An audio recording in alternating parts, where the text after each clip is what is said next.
ವಾಣಿ ವಿಲಾಸ ಸಾಗರ ಜಲಾಶಯ ಪ್ರತಿ ವರ್ಷದಂತೆ ಈ ವರ್ಷ ಸಹ ತುಂಬಿ ಹರಿತಾ ಇದೆ.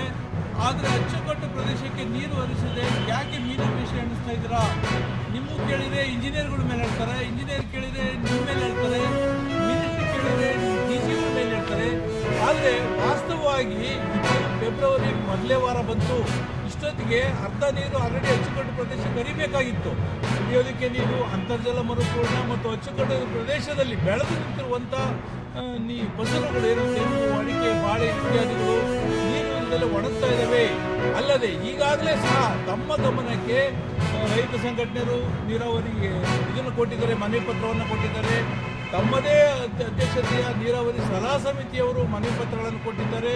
ನೂರಾರು ಜನ ರೈತರು ಫೋನ್ ಮಾಡಿ ತಮ್ಗೆ ಹೇಳಿದ್ದಾರೆ. ಮತ್ತು ಜಿಲ್ಲಾ ಉಸ್ತುವಾರಿ ಸಚಿವರು ಹೇಳಿದ್ದಾರೆ, ನೀವಿಬ್ಬರು ಸೇರ್ಕೊಂಡು ಏನು ಮಾಡ್ತಾ ಇದ್ದೀರಾ? ಯಾಕೆ ನೀರು ಎತ್ತಕ್ಕಾಗ್ತಾ ಇಲ್ಲ? ನೀರಿದ್ದಾವೆ, ಆಮೇಲೆ ಚಳಕೆರೆಗೆ ಅವೆಲ್ಲ ಅಷ್ಟು ಬಿಡಬೇಕು ಅಂತ ಮಾಡಿದರೆ ಏನು ಕತೆ? ರೈತರು ಇವತ್ತು ಉಳಿಬೇಕಾ ಬೇಡ? ನೀರು ಇದೇ ಹೆಂಗಿದೆ ಅಂದರೆ ಸಮುದ್ರದ ನೆಂಟಿಸ್ತನ ಕುಡಿಯೋ ನೀರಿಗೆ ಬರ್ತಾನೆ ಅನ್ನುವಂಥ ಒಂದು ಪರಿಸ್ಥಿತಿ ನಿರ್ಮಾಣ ಆಗಿದೆ. ನೀರಿದ್ದೂ ಸಹ ಬಳಸಿಕೊಳ್ಳಲಾದ ಅಸಹಾಯಕ ಪರಿಸ್ಥಿತಿಯಲ್ಲಿ ಇವತ್ತು ನಾವು ಹಿರಿಯೂರು ತಾಲೂಕಿನ ಅಚ್ಚುಕಟ್ಟುದಾರ ರೈತರು, ಇಂಜಿನಿಯರ್ಗಳು ನಮ್ಮ ಮಾತು ಕೇಳಲ್ಲ, ಜಿಲ್ಲಾಧಿಕಾರಿಗಳು ಕೇಳಲ್ಲ, ಜಿಲ್ಲಾ ಉಸ್ತುವಾರಿ ಸಚಿವರು ಕೇಳಲ್ಲ.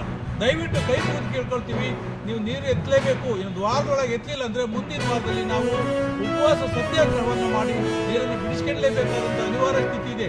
80 ಅಡಿಯಿಂದ ನೀರು ಬಿಟ್ಟಿದ್ರ, 90 ಅಡಿಯಿಂದ ಬಿಟ್ಟಿದ್ರ, 100 ಅಡಿಯಿಂದ ಬಿಟ್ಟಿದ್ರ, 130 ಅಡಿ ನೀರಿದ್ದಾಗ ಯಾಕೆ ಬಿಡೋಕ್ಕಾಗ್ತಾ ಇಲ್ಲ ನೀರು? ಏನು ತೊಂದರೆ ಆಗಿದೆ ನಿಮ್ಗೆ ನೀರು ಬಿಡೋದಕ್ಕೆ? ಯಾರು ನಿಮ್ಮನ್ನು ಬಿಡಬೇಡ್ರಿ ಅಂತೇಳಿ ತಡೀತಿರೋದು ಯಾರು? ನಿಜವಾಗ್ಲೂ ದಯವಿಟ್ಟು ಭಾಳ ಬೇಜಾರಾಗ್ತಿದೆ. ರೈತರ ಅಳಲುಗಳನ್ನು ಕೇಳಬೇಕು. ನೀವು ಜಿಲ್ಲಾಧಿಕಾರಿಗಳ ಬಗ್ಗೆ ಕಚೇರಿಯಲ್ಲಿ ಕೂತ್ಕೊಂಡು ಮೀಟಿಂಗ್ ಮಾಡೋದ್ರಿಂದ ಉಪಯೋಗ ಆಗಲ್ಲ. ಒಂದ್ಸಾರಿ ಬನ್ನಿ ಅಚ್ಚುಕಟ್ಟು ಪ್ರದೇಶಕ್ಕೆ, ನೋಡಿ ರೈತರ ಗೋಳಗಳನ್ನು ಎಷ್ಟು ಕಷ್ಟ ಇದೆ ಅಂತಂದೇಳಿ. ದಯವಿಟ್ಟು ಕೈ ಮುಗಿದು ಕೇಳ್ಕೊಳ್ತೀವಿ. ಜಿಲ್ಲಾಧಿಕಾರಿಗಳೇ, ಜಿಲ್ಲಾ ಉಸ್ತುವಾರಿ ಸಚಿವರಾದ ಸುಧಾಕರ್ ಅವರೇ, ದಯವಿಟ್ಟು ವಾಣಿ ವಿಲಾಸ ಸಾಗರದ ನೀರನ್ನು ತುರ್ತಾಗಿ ಎತ್ತಬೇಕಂತೇಳಿ ತಮ್ಮಲ್ಲಿ ಮನವಿ ಮಾಡ್ತಾ ಇದ್ದೀವಿ. 1.5 ತಿಂಗಳು ಆಗಿದೆ. ಸೊ ಇಲ್ಲಿನ ಪದ್ಧತಿಗಳು, ಆಚಾರ ವಿಚಾರಗಳು ಏನಿದೆ ಅದ್ರ ಬಗ್ಗೆ ನನಗೆ ಗೌರವ ಇದೆ. ಅದು ಹಿಂದೆಯಿಂದ ಹೇಗೆ ನೆಟ್ಕೊಂಡು ಬರ್ತಾ ಇತ್ತು, ಅದಕ್ಕೆ ಧಕ್ಕೆ ಬರ್ದೇ ಇರೋ ಥರ ಅಥವಾ ಕುಂದು ಬರ್ದೇ ಇರೋ ಥರ ಮುಂದುವರಿಸೋದಕ್ಕೆ ನಮ್ಮ ಇಲಾಖೆಯಿಂದ ಮತ್ತು ಪೊಲೀಸ್ ಇಲಾಖೆಯಿಂದ ಏನು ಸಹಕಾರ ಬೇಕೋ ಎಲ್ಲ ಸಹಕಾರಗಳನ್ನು ನಾವು ಕೊಡ್ತೀವಿ. ಸೊ ಹಿಂದೆಯಿಂದ ನೆಟ್ಕೊಂಡು ಬರ್ತಾ ಇದೆ, ಈಗಲೂ ಕೂಡ ಹಾಗೆ ನಡೆಯುತ್ತೆ. ಬಟ್ ಕಾನೂನು ಸುವ್ಯವಸ್ಥೆಗೆ ಧಕ್ಕೆ ಬಂದಾಗ ಅಷ್ಟೇ ನಾವು ಆ ಪದ್ಧತಿಯ ಒಳಗಡೆ ನಾವು ಇಂಟರ್ವ್ಯೂ ಆಗ್ತೀವಿ ಹೊರತು ಅದರ್ವೈಸ್ ನಾವೇನು ಕೂಡ ಪದ್ಧತಿಗಳು ಏನಿದೆ, ಆಚಾರ ವಿಚಾರಗಳು ಏನಿದೆ ಅದಕ್ಕೆ ನಾವು ತೊಂದರೆ ಕೊಡೋದಿಲ್ಲ.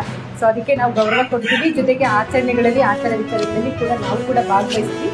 ನಮ್ಮ ಜವಾಬ್ದಾರಿ ಕೂಡ ಇರುತ್ತೆ ಅಂತ ಹೇಳ್ತಾ, ಹೆಚ್ಚು ಇದ್ರ ಬಗ್ಗೆ ನನಗೆ ತಿಳುವಳಿಕೆ ಇಲ್ಲದೆ ಇರೋದ್ರಿಂದ ಸರ್ ಮಾತಾಡಿದ್ದಾರೆ. ಸೊ ಎಲ್ಲ ಮುಖಂಡರು ಕೂಡ ಮಾತಾಡ್ತಾ ಇದ್ದಾರೆ. ಸೊ ಅದ್ರ ಬಗ್ಗೆ ಏನು ಹೇಳ್ತಾರೆ ಅದಕ್ಕೆ ನಾವು ನಿಮ್ಮ ಜೊತೆ ಇರ್ತೀವಿ.